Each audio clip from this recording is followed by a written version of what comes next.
All right, I think we're going to get started. I guess we'll kick the panel off with a quick round of intros, but today's panel will be on what we need for a confidential DeFi utopia. I think that's kind of like the holy grail use case for privacy, so it should be really interesting to get their takes. So if you want to kick it off, Guy.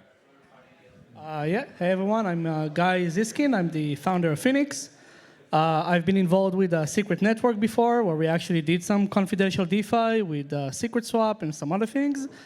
I know a lot of mistakes, if you want to ask about those, like and the stuff that you should not do. And yeah, that's it.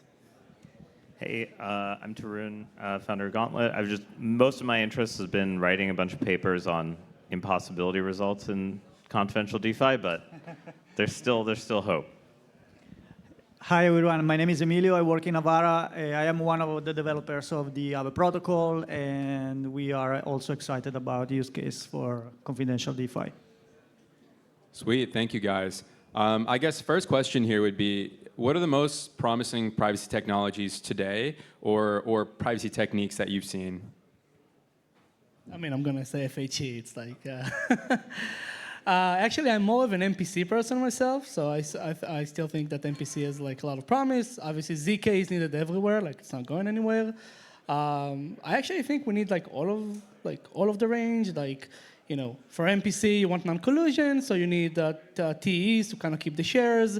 FHE also uses MPC, so it kind of trickles down to TEs. You need ZK to prove all kind of things. So like, really, you just need all of them. And maybe Tarun here will say that as well, but like I'm kind of surprised we haven't seen like differential privacy like in any contract. Like in many cases, like it's nice, like you compute over private data, but eventually if like you can look at the output and kind of reverse engineer like what you've learned, then the whole thing breaks. So like you also need something like that. I think the main things that I'm spending a lot of time looking at now are definitely TEs. I think part of the reason is the performance of the NVIDIA TE is unreal relative to sort of like the performance we've seen in Intel. The NVIDIA TE like performance numbers for inference on normal sort of Claude or GPT is like 20% slower than native. So I would say that like it's very clear is that some of the TE hardware progress is going really far ahead thanks to AI, and I think like figuring out how to take advantage of that within crypto is going to be kind of important in the next probably 12 months in a way that I think people hadn't been thinking about in the last few years. Like people have kind of been focused on TDX and SGX and stuff, but I think the NVIDIA stack performance numbers are kind of blowing things out of the water right now. On my side, I find homomorphic encryption very, very interesting for me. It's one of the most interesting applications probably of encryption privacy, and there is a lot of potential, I think, in there. I think we are still some time down the line for full mainstream adoption for it, but I think it's very promising, and I find it very, very interesting. And then obviously it's ZK, but on the ZK side of things, we are much more down the line, I think. Awesome. Yeah, thank you. I'm curious to get your guys' takes. What do you guys think about maybe confidentiality versus anonymity? And is it possible to achieve both in tandem? And maybe what that could mean? So I tend to think that confidentiality is usually easier to achieve than anonymity. I think it depends on the assumptions that you're willing to take, and what you're willing to do. So it really depends. I can tell empirically, so this might be an unpopular opinion, but this is like not scientific, but like just from like talking to users, my own experience, lots of people who like use our products, I've seen people value confidentiality more, like people actually care. Like they're okay with losing anonymity as long as they have confidentiality. At least that's been my experience. So maybe it's not that bad even. I think, like, if we look at the kind of tenets of finance, finance sort of relies on there being some notion of public aggregated data, even though there might be private individual data. And so you have to be able to reconcile the fact that people aren't going to trade against your AMM pool, put liquidity into an LP share, enter a lending protocol without being able to measure how much they think their reward could be, right? And without some notion of public revelation, you're never going to be able to get markets to match on both sides. So there's sort of a natural thing to think about when thinking about privacy-preserving programs of fully public data, partially public data, and fully private data. The partially public data is things where I'm taking aggregations of many users' data, and you can't identify some small subset's behavior, but you can only kind of know what the aggregate looks like. The fully private is obviously, that's the dream of FHE and why FHE is so amazing. And then you have, of course, the public, which is what we have now. And I think one important thing to think about is how you write your interfaces between those different layers. If you're writing a DeFi protocol and you're saying, okay, this particular state needs to be fully private, this particular state actually needs to be combined in an aggregation, so it's going to leave the fully private mode, but it's going to still have some privacy. It'll be statistical privacy. Having the ability to move between those three kind of layers seamlessly is actually very important. And that's sort of why I don't think that sort of this binary spectrum of confidentiality and anonymity. It's kind of this continuous model between those kind of three. It's a bit like decentralization and centralization, right? Yeah. There is kind of a spectrum there. Yeah, exactly. I also agree that probably confidentiality is what's most likely that we will achieve first, and it's probably going to be enough, I would say, for confidential DeFi, in the sense that it more closely tracks what people are used to in the traditional world, right? We are kind of used to share information with some trust, or unfortunately less trust parties, to be able to access some kind of services. And the problem there is not really sharing the information per se, is more like ensuring that that shared information remains private in that context, which is more important, in my opinion, that partially revealing your identity.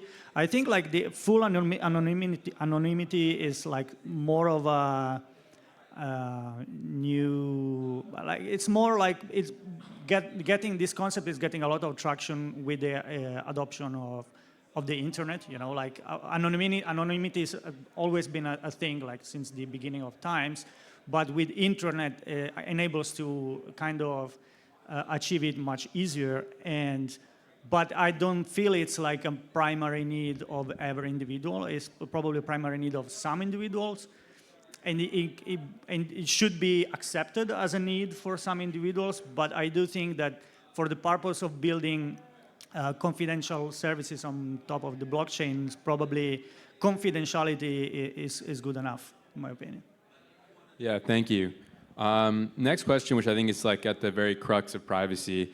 Do you think there is an inevitable vector of centralization or an inevitable trust assumption that we have to achieve privacy? Obviously, of course, there's a spectrum of what kind of trust it might be, but at what point are we like, we're okay with this trust assumption? I would love to get your takes on that. I think the market will decide what's right, but there's no free lunch. Like, there's always trust assumptions.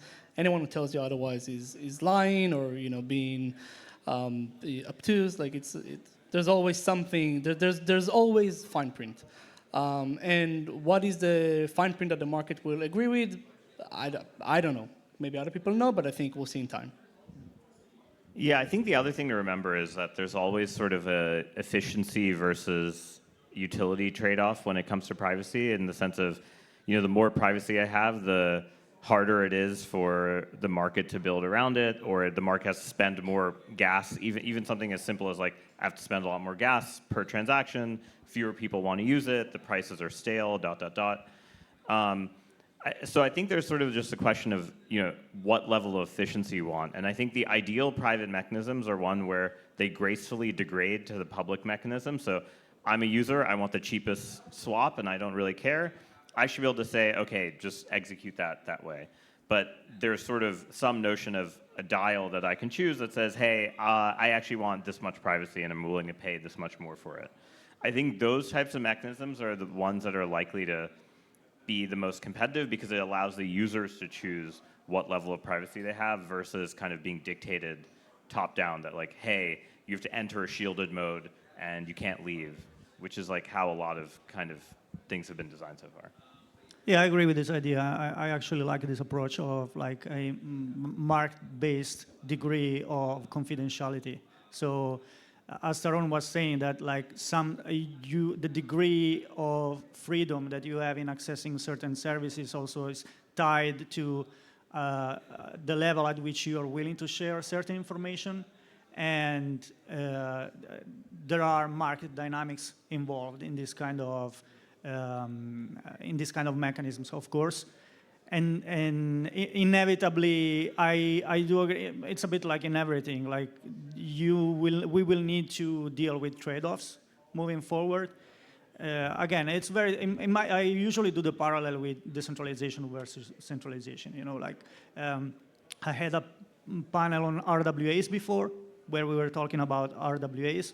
And even there, I was saying we need to be willing to do some sacrifice in terms of centralization dependencies if we want to be able to bring more assets towards the real world on the blockchain. And it's kind of similar here. At the end of the day, it's just a matter of trade-offs. Great takes. And to Guy's point, I see the word trustless thrown around a lot, whether it's in privacy or in anything else. And when you actually read into the docs, it's usually like a committee or something, and you're like, what happened? But I completely agree with that.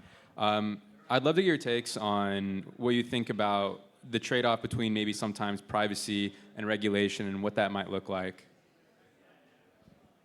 That's actually been a point of frustration, I think, for anyone in this industry, and I've been in this for like a decade, and I've talked to regulators, and I've talked to people very high up.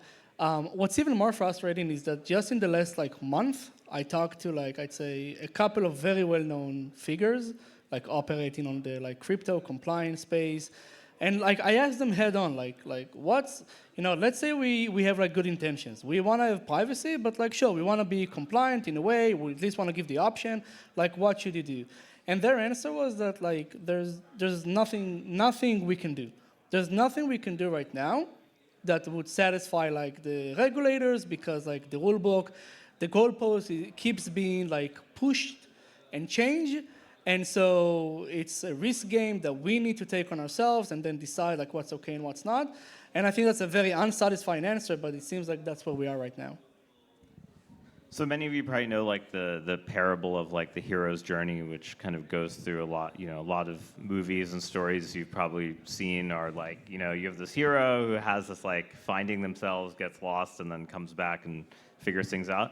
I feel like one funny thing about people working on privacy projects is they always start very militant, must be the perfect privacy thing, and then afterwards they climb out of that. Yeah, maybe.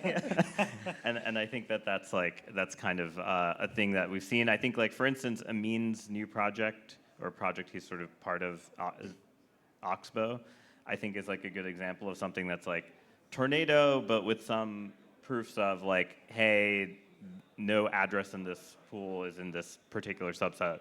So I think that the irony is that people haven't been able to communicate the benefits of privacy of hey, I can give you extra disclosure about the things in this pool while the individual users aren't being disclosed. But obviously that's a little bit hard to tell this regulator who's oh my God, I'm just worried about North Korea, all the time. I think everyone tried. Everyone tried to tell them, look, there are so many benefits. I remember Madars and Eli Ben Sasson, in the very early days of Zcash, literally trying to say, this is not just to create anonymity. You can, as a regulator, you can do so much, and no one listened. Why? I have a question on the topic. I'm not super into the Tornado Cash, but one of the ideas that was discussed back in the days when the whole thing about Tornado Cash happened was why don't we give the users the ability to decide whether or not they want a participant in the pool? Why that idea, in your opinion, guys, never picked up? Sorry if I take the liberty of... No, I think that is exactly what Amin's new thing is. He wrote this paper with Vitalik a year ago about doing these proofs of membership and like including it was. I think Oxbow is basically just Tornado with proof of membership.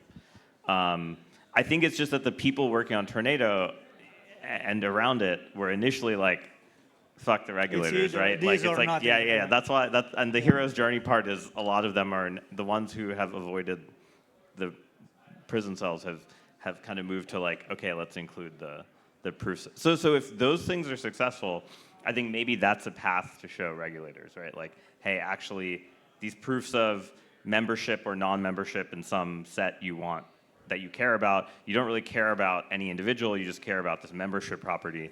If that can be made useful and shown that a lot of people want to use that, I think that's probably the best proof you get for regulators. Yeah, great take. Last question. What are, in your opinion, the most promising use cases for confidential DeFi? And actually something I'm interested to hear about is which use cases do you think will have the strongest early PMF? That's a good one. I mean, with AAVE, for example, we have tried in the past to introduce some degree of privacy. For example, we had some Aztec integrations back in the days where you would have been able to use through Aztec and supply into the AAVE market anonymously, essentially. So you would receive a receipt of supplied assets within the AAVE Ethereum market from Aztec, which was very interesting. We do, I have to be honest, like we haven't seen a huge demand for confidentiality within the use of the AAVE protocol. So most of the users are okay with the degree of transparency that is inherent with the Ethereum network at the moment. And the challenge, in my opinion, comes when we start thinking about expanding the use case of the AAVE protocol, so moving past the crypto native, the crypto native nature that of the AAVE protocol at the moment, where you basically the only assets you can leverage are other cryptos of different in different shapes and forms, right? But when we start introducing like real-world assets, for example, then there are needs for KYC, introduce regulations, reconnecting to the question that we were saying before. And in those cases, I can see a lot of applications for encryption technologies in the field of confidentiality. Yeah. Absolutely. I think that's all we have time for today. So if you give our panelists a hand.